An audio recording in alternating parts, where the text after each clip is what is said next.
அனைவருக்கும் இனிய வணக்கம். இன்றைக்கி ஒரு குட்டி தகவல். ஒரு தாத்தா பேரன் கூட வாக்கிங் போயிட்டே இருக்கார். அப்படி போகும்பொழுது மாட்டுக்கு அடிக்கக்கூடிய லாடம் இருக்கும் இல்லைங்களா, அது கீழே கிடக்குது. அதை அவர் சட்டுன்னு எடுக்கிறார்.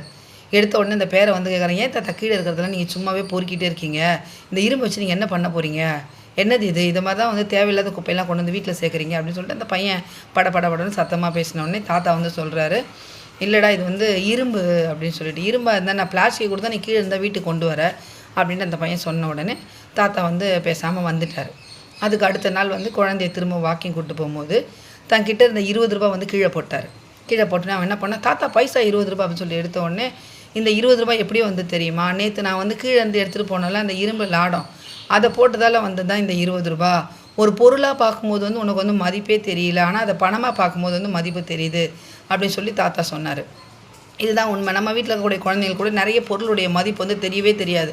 அதை பணம் கொடுத்து வாங்கும் போதாவும் இந்த பொருள் இவ்வளோ மதிப்பா அப்படின்னு சொல்லி தெரியும்.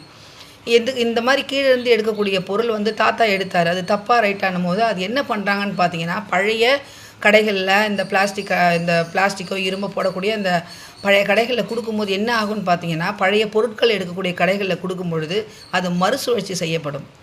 மறுசுழற்சி செய்யப்படும் போது என்ன பார்த்தீங்கன்னா, வேறு ஒரு பொருளாக அது உருவாக்கப்படும். அதில் இருக்கக்கூடிய எல்லாமே பிரிக்கப்படும்.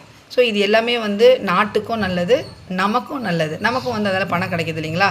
இதை மாதிரி எல்லா இடத்துலையும் போட முடியுமான்னு பார்த்தீங்கன்னா, எல்லா இடத்துலையுமே இப்போ வீட்டில் தேவையில்லாமல் தூக்கி போட்டோம் இல்லைங்களா பிளாஸ்டிக் பொருள். இந்த தண்ணி கேனுடைய மூடி அத்தகைய பொருள்கள் எல்லாத்தையும் கூட என்ன பண்ணுறாங்கன்னு பார்த்தீங்கன்னா, மிகப்பெரிய கடைகளில் பழைய பொருள் போடக்கூடிய கடையில் வாங்குகிறாங்க. ஒரு சின்ன பொருளுமே என்ன ஆகுதுன்னு பார்த்தீங்கன்னா, ஒரு ரூபாய் 2 ரூபாய்க்கு போகக்கூடிய அளவுக்கு இருக்குது. அது பொருளுடைய மதிப்பு நம்ம பிள்ளைங்களுக்கு தான் தெரியாமல் இருக்குது. நம்ம இதையும் சொல்லிக் கொடுக்கலாம். நன்றி.